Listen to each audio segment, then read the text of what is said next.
En ingeniería es muy útil y muy común modelar fenómenos que ocurren en la naturaleza matemáticamente, específicamente hablando de los fenómenos de transporte, como puede ser transporte de calor, de materia o de momentum en dinámica de fluidos. La modelación matemática de estos procesos se realiza mediante ecuaciones diferenciales. Estas ecuaciones diferenciales podemos resolverlas de forma analítica, exacta, o numéricamente. De forma analítica solo cuando hacemos muchas simplificaciones y obtenemos una ecuación diferencial sencilla. Mientras más realista querramos hacer nuestro modelo, es mucho más probable que nos lleve a tener que resolver la ecuación de forma numérica. Dentro de la gama de métodos numéricos que hay para resolver ecuaciones diferenciales, el método de diferencias finitas implícito nos lleva invariantemente a tener que resolver un sistema de ecuaciones algebraicas. Este sistema de ecuaciones algebraicas es muy característico, ya que la matriz asociada a dicho sistema es una matriz tridiagonal, y afortunadamente existe un método llamado el algoritmo de Thomas que permite resolver cualquier sistema de ecuaciones cuya matriz asociada es una tridiagonal. El día de hoy justamente vamos a ver cómo aplicar el método de Thomas y de dónde proviene. Acompáñenme.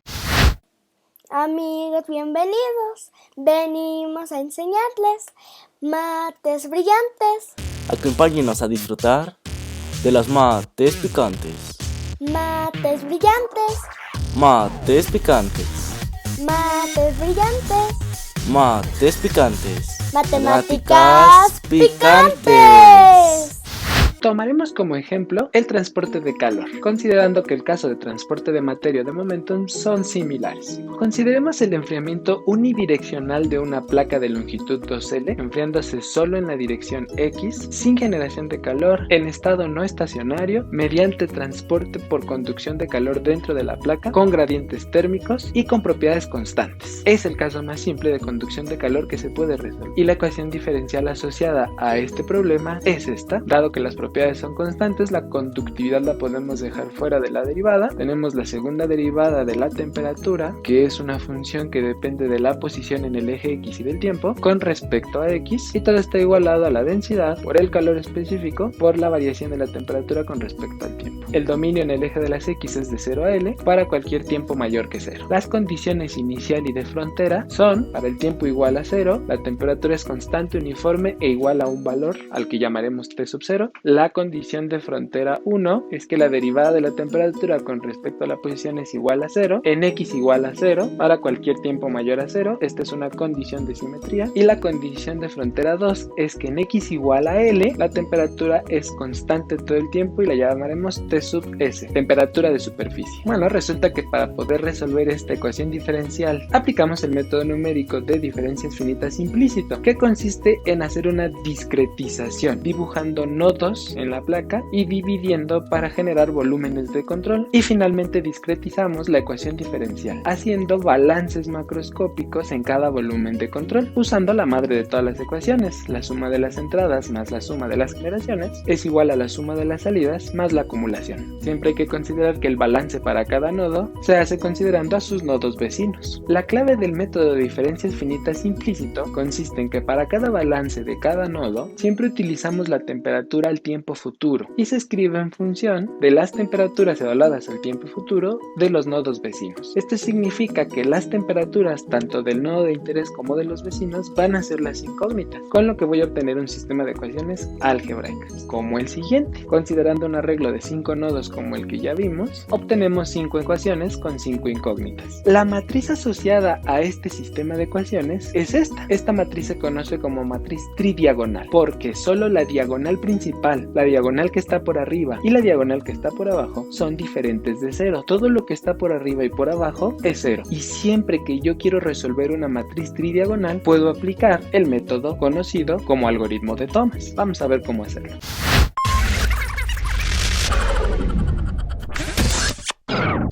Partimos de esta matriz y lo que busco es lograr que la diagonal principal sean unos y todo lo que se encuentre debajo de ella sean ceros. En el primer paso es que el renglón 1 lo voy a dividir entre el coeficiente B1 para lograr que este término sea 1. Pero además voy a llamar alfa 1 a la división de C1 entre B1, que sería este de aquí. Cuando yo divida C1 entre B1 me va a quedar alfa 1, y voy a llamar gamma 1 a D1 entre B1. Cuando yo divida dividida D1 entre B1, que es la operación que estoy haciendo, a ese le voy a llamar gamma 1. De tal suerte que lo que obtenemos es esta matriz, donde el primer coeficiente ya es 1 y tenemos al coeficiente alfa 1 y gamma 1. Lo que sigue es lograr que este número de aquí sea 0. Por lo tanto, en el segundo paso lo que hacemos es que al renglón 2 le restamos el producto del renglón 1 por A2. Observen, si yo multiplico este término por A2 por 1 me va a quedar A2, y si se lo resto a este me va a quedar 0. De tal suerte que obtendría la matriz. Lo que obtendría en mi siguiente matriz sería 0 aquí abajo. Recuerden que si yo multipliqué 1 por A2 y a eso se lo resto a esto, A2 menos A2 me va a dar 0. Sin embargo, el siguiente me va a quedar B2 menos alfa 1 por A2. B2 menos alfa 1 por A2. Cuando yo multiplique 0 por lo que sea me va a dar 0. Y si a C2 le resto 0, pues me va a seguir dando C2. Todos los demás son ceros. Y en este caso vuelvo a tener lo mismo. B2 menos a gamma 1 por A2. Ahí. Los otros tres renglones de abajo por lo pronto quedan intactos. Siguiente paso. Lo que tengo que hacer es que el siguiente elemento de la diagonal principal tiene que ser convertido en 1. Para eso pues tengo que dividir todo esto por lo mismo. Por lo que el siguiente paso tendrá que ser dividir al renglón 2 entre B2 menos alfa 1 por A2. Sin embargo, noten que de aquí va a salir algo muy interesante. Cuando yo divida esto entre esto me va a quedar 1. Sin embargo, cuando divida C2 entre esto, a eso le vamos a poner otro nombre y le vamos a llamar alfa 2. Entonces alfa 2 será C2 sobre B2 menos alfa 1 por A2. Pero cuando divida todo esto entre todo esto, a eso le vamos a poner otro coeficiente que le vamos a llamar gamma 2. Entonces gamma 2 será igual a D2 menos gamma 1 por A2 entre B2 menos alfa 1 por A2. De tal suerte que la siguiente matriz queda, tenemos 1 en el siguiente elemento de la diagonal principal, tenemos alfa 2, que ya dijimos que es el resultado de dividir C2 entre B2 menos alfa 1 por A2, 0, 0 y gamma 2, donde ya dijimos que gamma 2 es el resultado de dividir D2 menos gamma 1 A2 entre B2 menos alfa 1 por A2. Siguiente paso, todo lo que está por abajo tiene que ser 0, es decir, hay que convertir este elemento en 0, por lo que ahora lo que tengo que hacer es, en un cuarto paso, al renglón número 3, restarle el producto del renglón 2 por A3. Multiplico este por A3 y lo que me resulte se lo resto a este. A3 menos A3 me va a quedar 0, que es justamente lo que busco. De tal suerte que tenemos que este término es 0, este término me quedará B3, que es este, menos alfa 2 por A3. Si a 0 lo multiplico por lo que sea, C3 menos 0 me va a seguir dando C3. Aquí tenemos ceros y D3, que es este, menos alfa 2 por A3. Siguiente paso, hay que hacer que este término sea 1. Por lo tanto, en el quinto paso, al renglón 3 lo dividimos entre B3 menos alfa 2 por A3, es decir, entre esto. Cuando yo divida esto entre lo mismo, me va a dar 1. Sin embargo, voy a tener C3 entre B3 menos alfa 2 por A3, que le vamos a llamar alfa 3, que será igual a C3 entre B3 menos alfa 2 por A3. Y esto, B3 menos gamma 2 por A3 entre B3 menos alfa 2 por A3, también va a tener nombre y va a ser gamma, de tal suerte que la siguiente matriz quedaría. El siguiente paso es convertir este coeficiente en 0, por lo que el sexto paso sería multiplicar el renglón 3 por A4 y restárselo al renglón 4, con lo que me quedaría, donde llevamos tres coeficientes unos de la diagonal principal, todo lo que está por debajo ya es 0. Siguiente paso es convertir este término en 1, por lo que el séptimo paso sería dividir el renglón 4 entre B4 menos alfa 3 por A4, y de aquí vuelven a salir nuevos coeficientes, con lo que voy a obtener la matriz donde ya tengo 4 elementos de la diagonal principal que son unos y todo lo que está por debajo son ceros, excepto este término. El siguiente paso correspondería a lograr que este término de aquí se convierta en 0, por lo que el octavo paso sería multiplicar el renglón 4 por A5 y restárselo al renglón 5 para que este término me dé 0, con lo que la siguiente matriz que obtenemos tendría unos en la diagonal principal, 0 aquí abajo. Último paso, hay que lograr que este término de aquí sea 1, para lo cual hacemos un noveno paso en el que dividimos todo el renglón 5 por B5 menos alfa 4 por A5, gamma 5, de donde obtenemos finalmente esta matriz que tiene unos en la diagonal principal y todo lo que está por debajo es 0.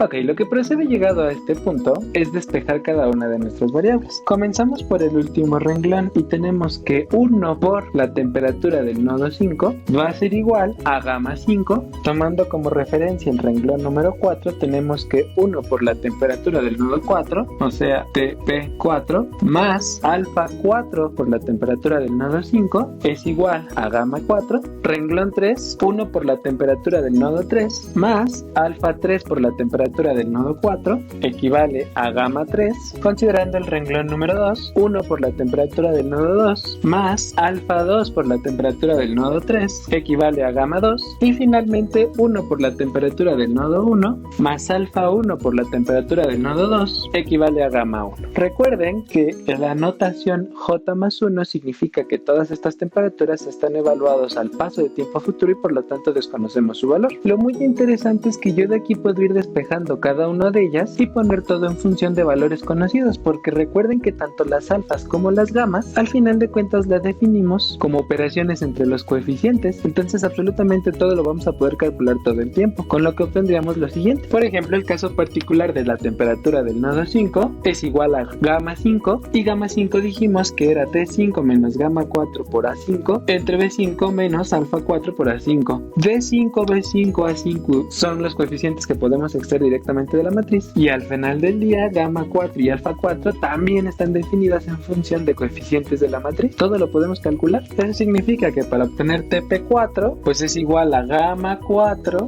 menos alfa 4 por TP5. Noten que este término pasa negativo porque aquí está sumando. Si lo paso del otro lado pasa restando. Y así nos vamos. TP3 es gamma 3 menos alfa 3 por TP4. TP2 es gamma 2 menos alfa 2 por TP3. Y TP1 es gamma 1 menos alfa 1 por TP2. Para cualquier cantidad de nodos que yo quiera colocar en la discretización de mi dominio espacial, yo puedo utilizar las siguientes ecuaciones de recurrencia. Si definimos ahí como el número de nodo, alfa i, que sería alfa 1 porque i vale 1, lo calculamos como C1 entre B1 y gamma i, que sería gamma 1, lo vamos a calcular dividiendo D1 entre B1. Para cualquier nodo diferente del nodo 1, alfa la vamos a calcular como CI entre BI menos alfa i menos 1 por AI, o sea, C, B y A son los coeficientes correspondientes a ese nodo y alfa se utiliza la del nodo anterior. La gamma la vamos a calcular con la de A y B de ese nodo y con la gamma y la alfa del nodo anterior. Con estas formulitas yo puedo calcular tanto la alfa como la gamma para cualquier cantidad de nodos, ¿no? Le quieren poner 200 nodos, pues cualquiera la puedo calcular. Y esto le puedo decir a una computadora como quiero que lo calcule. Finalmente, si yo quiero calcular ya la temperatura de cualquier nodo, puedo utilizar las siguientes ecuaciones. Empezando por el nodo externo, y le ponemos n porque puede ser el número de nodos que a ustedes se les ocurra ponerle, la temperatura se calcularía directamente con gamma n. Y aplicando la formulita, pues sería dn menos gamma n menos 1 por an entre bn menos alfa n menos 1 por ae. Para cualquier temperatura de cualquier nodo interno que no sea el externo y que no sea el primer nodo, yo puedo aplicar esta fórmula. Gamma i menos alfa i por la temperatura del nodo siguiente y más 1. O sea, si este fuera la temperatura del nodo 7, por ejemplo, pues aquí sería la temperatura del nodo 8. O sea que, ojo, aquí cabe mencionar que conviene empezar siempre del último nodo hacia atrás a calcular. Y la temperatura del nodo 1 pues es gamma 1 menos alfa 1 por la temperatura del nodo 2. Bueno, pues con esto queda claro que para poder resolver un sistema de ecuaciones cuya matriz asociada es una tridiagonal, yo no necesito estar aplicando todo el método de Gauss para poder resolver. Aquí lo hicimos para que vean de dónde sale el algoritmo de... Pero el algoritmo de Tomás implica únicamente aplicar estas ecuaciones de recursividad junto con las ecuaciones para calcular las alfas y las gamas. Y eso, si ustedes logran verlo, es muy fácil programarlo en una computadora.